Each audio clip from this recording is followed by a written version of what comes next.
Alright, Shalom, Shalom. First and foremost, I like to give all the honor, the praise, and glory unto Yahweh, by Hashem, Yahushua, by Hashem, Rachakwadash. Double honors to the elders and apostles of Great Millstone who rule well. Peace, salutations to the elect, scattered abroad. Alright, this is the brother Barbers all. Here with a quick lesson, and Lord willing, it's edifying. So I just wanted to get into a lesson through the spirit going on the whole Trump and China situation, the tariffs, and what it's leading to, which obviously is leading to a famine. It's a lot of scares, all right. It's a lot of people getting laid off, all right. So pretty much everything is being set in place, for this famine to happen, which we know that a famine happening, of course, is going to lead to that, that chaos that Esau is looking for to push that beast system, which we know that sooner than later will happen. Okay, with everything happening, all right, you got the, tariff wars, all right, you got tensions rising up, with these different nations and such, all right, you got an economic crash, coming soon, all right. It's all going to lead to that digital system, all right. So the title of this article goes into, it says Walmart Target CEOs privately warn Trump tariffs could lead to empty shelves soon. And it reads, the chief executives of Walmart and Target privately warned President Trump this week that his sweeping tariff policy could disrupt supply chains and lead to empty shelves in the coming weeks. Sources familiar with the White House meeting told CBS News. The CEO of Home Depot was also present at Monday's closed-door meeting. Axios was first to report on the retail executives' warnings to Mr. Trump. Target and Walmart declined to comment on the specific warnings following their meeting with Mr. Trump on Monday. Both companies did issue statements. It says, we had a productive meeting with President Trump and his team and appreciated the opportunity to share our insights, Walmart said in a statement. Target, in a similar statement, said, we had a productive meeting with President Trump and our retail peers to discuss the path forward on trade, and we remain committed to delivering value for American consumers. So you see this, all right? So even these, different CEOs is seeing what's really going on and what's happening, because obviously, on the shelves, 90% of what they sell is was made in China. Okay, pretty much anything you have, any type of accessory, clothing, things of that nature. All right, most of that stuff come from China, man. All right, so with a tariff war like this, all right, it's only a matter of time before, it starts to hit the American people, Shelves starting to be empty and such, okay?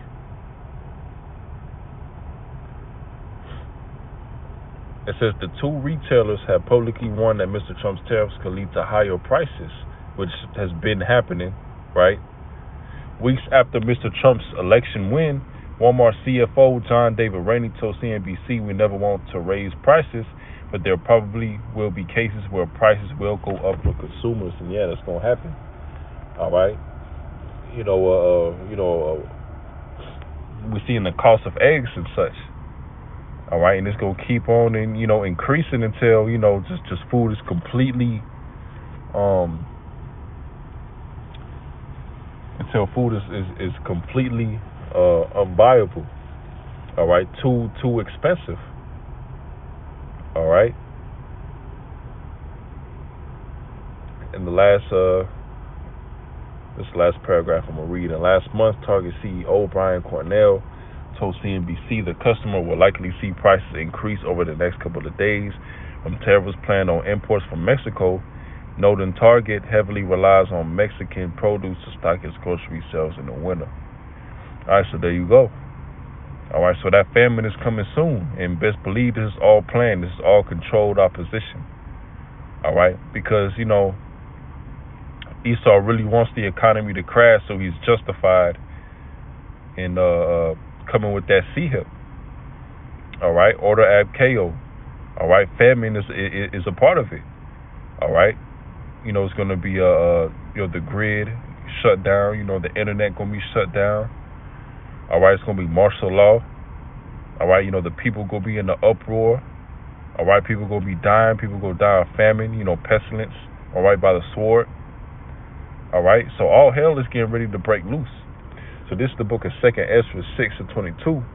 It says, and suddenly shall the sown places appear unsown, the full storehouses shall suddenly be empty. All right, and we about to see that happen real soon. It says, and the trumpet shall give a sound, which when every man heareth, they shall be suddenly afraid. At that time shall friends fight one another against one another like enemies, and the earth shall stand in fear with those that dwell therein. The springs of the fountains shall stand still, and in 3 hours they shall not run. So people are going to be against each other. All right, and we already seeing, the love of many waxing cold, right? You wait, you waiting too long at a stop sign. You waiting too long at a stoplight. People ready to crash the hell out, man, put you to death. All right, it was a story not too long ago because somebody didn't leave a tip. Somebody got stabbed. All right, and we're seeing the times that we in. All right, people is waxing. The love of many is waxing cold. Okay, so just imagine, when it's food on the line. People ain't ate in days. All right, people gonna be out here, murdering for a piece of bread. Okay. So let me get Matthew 24:7, or we can start at 6. And ye shall hear of wars and rumors of wars. See that ye be not troubled, for all these things must come to pass, but the end is not yet. And these tariff wars are part of those wars and rumors of wars. Now, of course, the ultimate war will be, World War III.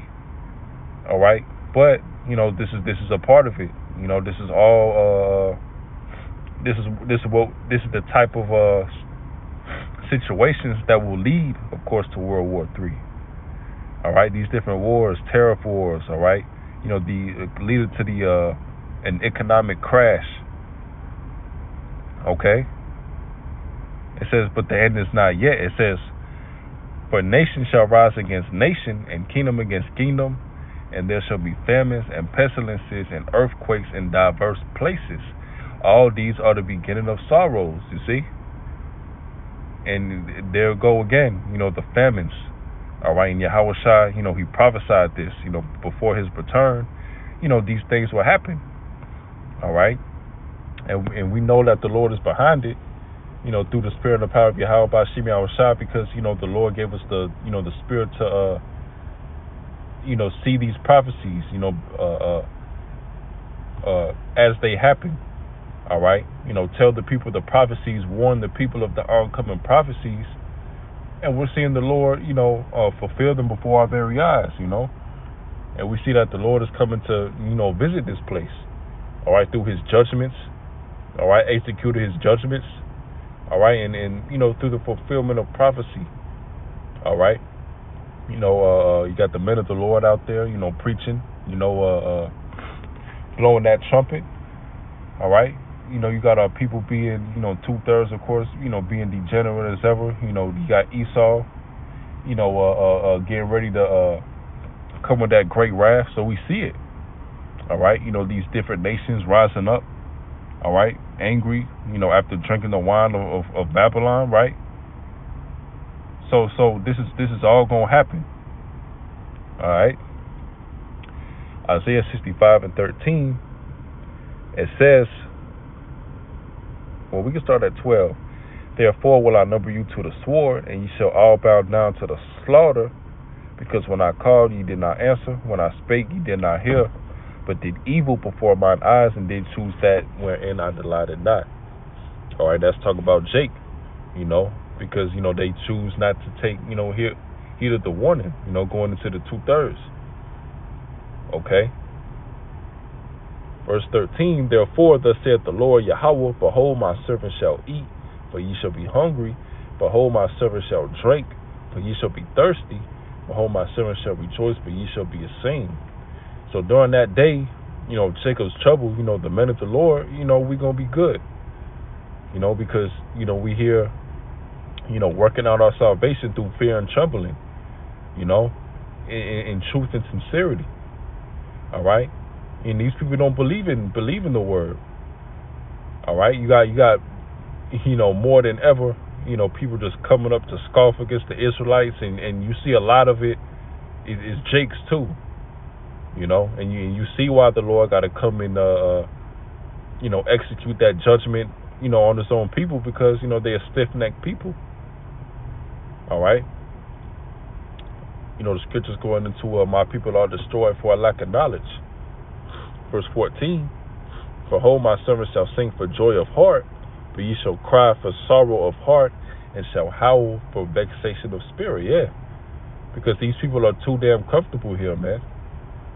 All right, you could go into the microwave and get your food in a couple minutes, right? You could be on the couch, chill, play video games all day. You probably got like 10 bags of snacks, 10 bags of donuts. All right, Little Debbie's. Well, that's all could be done away with. All right, fast food everywhere around the corner here and there.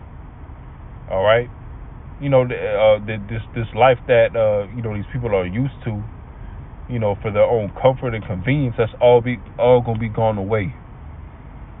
All right, and they gonna lose their minds, man. But what's gonna be the solution? With Esau that see him. All right, and these people are not prepared, for that to happen. These people are they ain't ready. Scriptures go into peace and safety and sudden destruction. So they're not ready for that sudden destruction. Okay, our people are focused on the wrong thing. All right, the NBA playoffs. Okay, if who gonna win in a fight? One gorilla versus 100 men. All right, the Shannon Sharp situation. All right, they're not focused on the terrorists, man. All right, what's really going on? What really matters, right?